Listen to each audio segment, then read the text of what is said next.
everyone. Welcome to your training on bar with Pink Owl Coffee. This is Saandra, the owner of Pink Owl Coffee and your favorite mama owl, coming to you.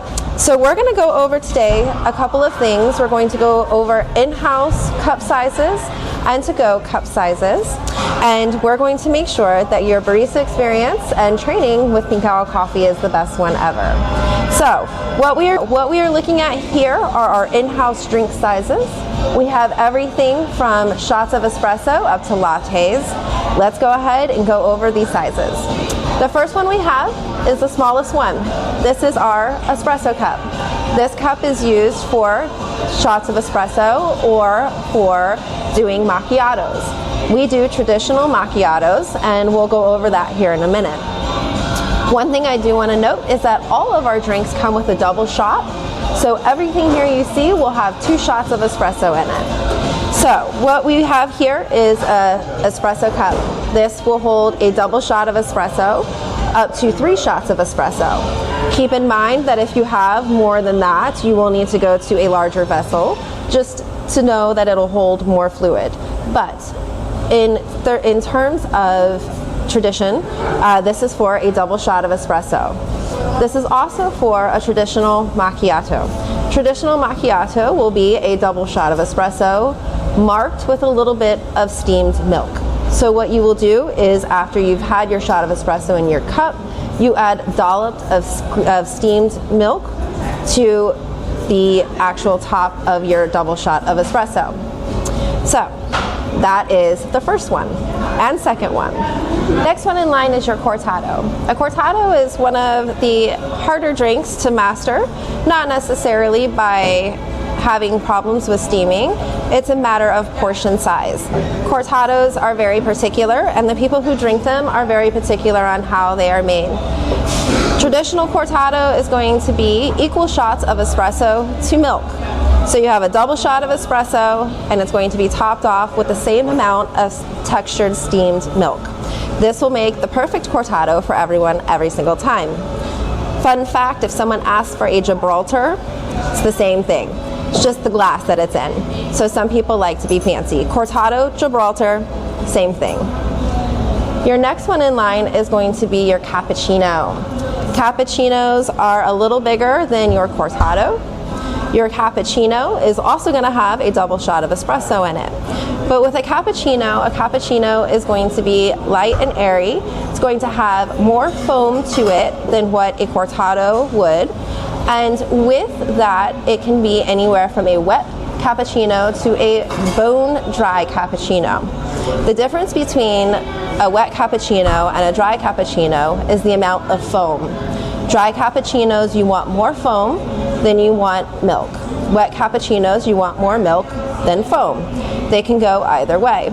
But in general, a cappuccino should have approximately 1 centimeter of foam on the top that gives it a nice light and airy feel to it. With this size cup, this is also for something called a flat white. Flat whites are the same size as a cappuccino. They are the same texture. They're going to be nice and textured and foamy. But rather than having your shot of espresso in first, you have your milk first and you pour your shot of espresso in afterwards. So it makes it nice and flat and white on top. So a cappuccino and a flat white will be going into this size cup here, which is around 8 ounces. Next up, we have an in-house latte. An in-house latte is going to be the largest size that we have. You'll have a double shot of espresso with around 10 ounces of milk. So your lattes are going to have the most amount of milk, and it's going to be a nice foam textured milk. It will not be as foamy and as light as what a cappuccino would be. It's going to have a lot more volume to it. All of our shots of espresso are around 1.5 to 2 ounces. So whenever you're doing your milk steaming, you'll always want to make sure that you're thinking about volume. 1.5 ounces will be in your cup, so that means that the rest of this will be milk. Your in-house lattes are around 14 ounces, so that's the size of our in-house. Next one up is in-house iced lattes. also around 14 ounces. These are for all in-house lattes and iced lattes, or cold milk with ice and a double shot of espresso. It's pretty easy. Nice and fun to do iced lattes. The next one up is going to be what we consider liquid drinks. This is for your cup of coffee, your Americanos, your hot teas. Think anything that would be non-steamed, and it would be a little more liquid volume than textured volume. Cafe au lait. Think more liquid than milk. And if that is the case, that's what would go in this. Reason being is a latte holds its own heat. It has a textured steam cap to it, so the inside of your latte will stay warm on its own.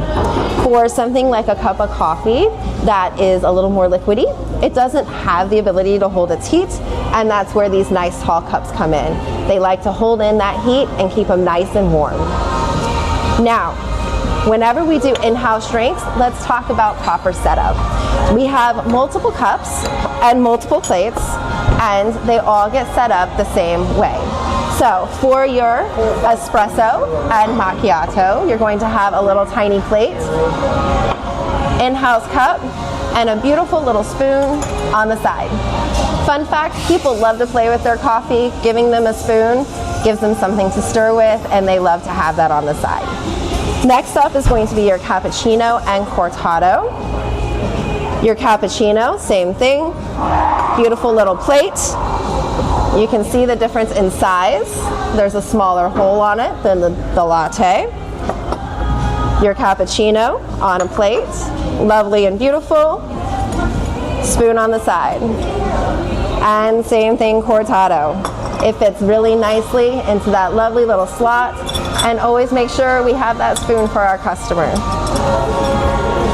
Next up are the larger drinks. Latte, beautiful plate, and our spoon. Same thing with your taller, liquidier drink. Ceramic, cup goes on the plate, a spoon for your customers. The only one of these that will not get a plate will be your in-house drink. Your in-house drink has a lovely handle for customers to use, so it doesn't need a plate.